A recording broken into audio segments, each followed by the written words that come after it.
The U.S. government owes $37 trillion, more than any nation in human history. But they're not planning to pay it back.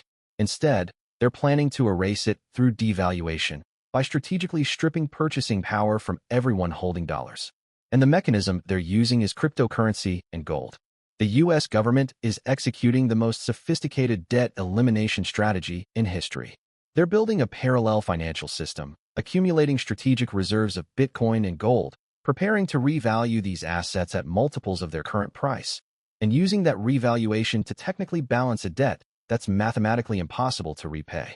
But when they revalue gold and crypto upward, they're simultaneously devaluing the dollar downward. Every dollar you hold is losing purchasing power. Every bond you own is becoming worthless. Every savings account is effectively evaporating. You're about to be robbed, legally, quietly, and completely. The historical precedent, the 1933 gold revaluation. Government debt isn't like household debt. Governments control the currency. They can change the rules, redefine what a dollar is worth, and make debt disappear without ever paying it back. It's called a monetary reset, and it's happened repeatedly throughout history. In 1933, America was drowning in debt from World War I and the Great Depression. The debt-to-GDP ratio was 40% and climbing. FDR did something radical. He revalued gold by 69% overnight. Here's how it worked. In 1933, gold was officially priced at $20.67 per ounce. That price had held steady since 1879, 54 years. But the government was broke and couldn't service its debt at the current gold price. So FDR issued Executive Order 6102, making it illegal for Americans to own gold. Citizens had to turn it in to the government at $20.67 per ounce. Once the gold was collected, FDR announced in 1934 a new official gold price, $35 per ounce, a 69% increase overnight. The U.S. government, which now owned most of the nation's gold, saw its reserves jump from about $4 billion in value at the old price to $6.8 billion at the new price. They created $2.8 billion in value out of thin air just by changing the price. Here's the key. The debt they owed was denominated in dollars, and those dollars had just been devalued relative to gold. Before the revaluation, government debt was 40% of GDP. After the revaluation and the inflation that followed, the real debt burden fell to 25% within 5 years. They erased 15 percentage points of debt just by revaluing gold and devaluing the dollar. American citizens holding dollars lost 40% of their purchasing power. People who turned in gold at $20.67 watched it get revalued to $35, but they couldn't buy it back. They were stuck holding devalued dollars while the government erased its debt using the gold they confiscated. The current crisis, $37 trillion in unsustainable debt. The U.S. currently owes $37 trillion. The debt-to-GDP ratio is 132%, higher than any period in U.S. history except World War II. Annual interest payments are $1.2 trillion, more than the defense budget and Medicare combined. If interest rates stay at 5%, by 2027 those payments will hit $1.8 trillion, 6% of GDP. This is unsustainable. There is no scenario where this debt gets paid back through traditional means. You can't tax your way out of 132% debt to GDP. You can't grow your way out. You can't cut spending your way out. The only option, devaluation. But if they just print money and pay off the debt directly, everyone will see it. Inflation will spike, the dollar will collapse, confidence will evaporate. They need something more sophisticated, something that looks legitimate, Bitcoin and gold. The strategic reserves, the Bitcoin and gold plan. On January 23, 2025, Trump signed an executive order establishing a strategic Bitcoin reserve, directing the Treasury to acquire and hold Bitcoin as a strategic asset.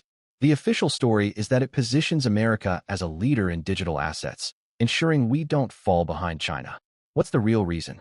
The U.S. government currently holds about 210,000 Bitcoin, confiscated from criminal enterprises. At current prices around $100,000 per coin, that's worth $21 billion. But that's not enough to solve a $37 trillion debt problem. Senator Cynthia Lummis has proposed legislation targeting 1 million Bitcoin over 5 years. But they won't buy it at market prices. They'll acquire it through other means, seizures from criminal investigations, accepting payments in crypto for corporate fines, even mining it using government energy infrastructure. They're doing this quietly because the goal isn't to acquire Bitcoin at current prices. It's to acquire it before the revaluation. The revaluation mechanism. Let's say the US acquires 1 million Bitcoin at an average cost of $120,000 per coin. Total cost, $120 billion. By 2028, they hold 1 million coins, and then they announce, the US Strategic Bitcoin Reserve is officially operational. We hold 1 million Bitcoin, and on the US balance sheet, it's valued at $1 million per coin. Not the current market price of $100,000. $1 million. A 10x revaluation overnight. What does this do? The 1 million Bitcoin they acquired for $120 billion is now worth $1 trillion on the government balance sheet. They just created $880 billion in value out of thin air just by changing the accounting price. Once the US government declares the Bitcoin reserve is worth $1 million per coin, the market will follow. Because the US is the largest holder, they set the floor price. Bitcoin won't hit $1 million overnight, but it'll climb to $300,000, $500,000, $800,000 within a year, close enough to the official revaluation price. As Bitcoin climbs to $1 million, what's happening to the dollar? It's collapsing. If Bitcoin, a digital asset with no intrinsic value, is suddenly worth $1 million, that means the dollar has been devalued massively. Bitcoin revaluing upward is the dollar devaluing downward. It's the same event from different perspectives. The gold side, a two-pronged attack. The US officially holds 8,133 tons of gold, about 261 million ounces. At current prices around $2,800 per ounce, that's worth $731 billion. But this gold is valued on the government's books at $42.22 per ounce, the official statutory price set in 1973. On paper, U.S. gold reserves are worth $11 billion, not $731 billion. They're holding an asset worth $731 billion, but valuing it at $11 billion. Why? Because it gives them revaluation room. The U.S. announces a new gold revaluation. For purposes of strategic reserves and debt collateralization, gold is now valued at $20,000 per ounce, not the current $2,800. $20,000. Why $20,000? Because that's the number that makes the math work. At $20,000 per ounce, U.S. gold reserves are worth $5.2 trillion, up from the book value of $11 billion.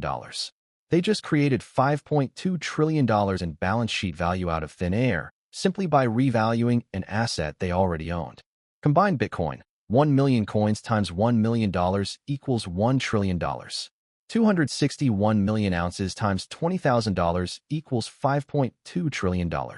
Total new balance sheet value from revaluations, $6.2 trillion. That $6.2 trillion in assets can technically offset debt, making the debt-to-GDP ratio look better, making the government appear solvent. Once gold is officially revalued to $20,000 per ounce, market prices will follow.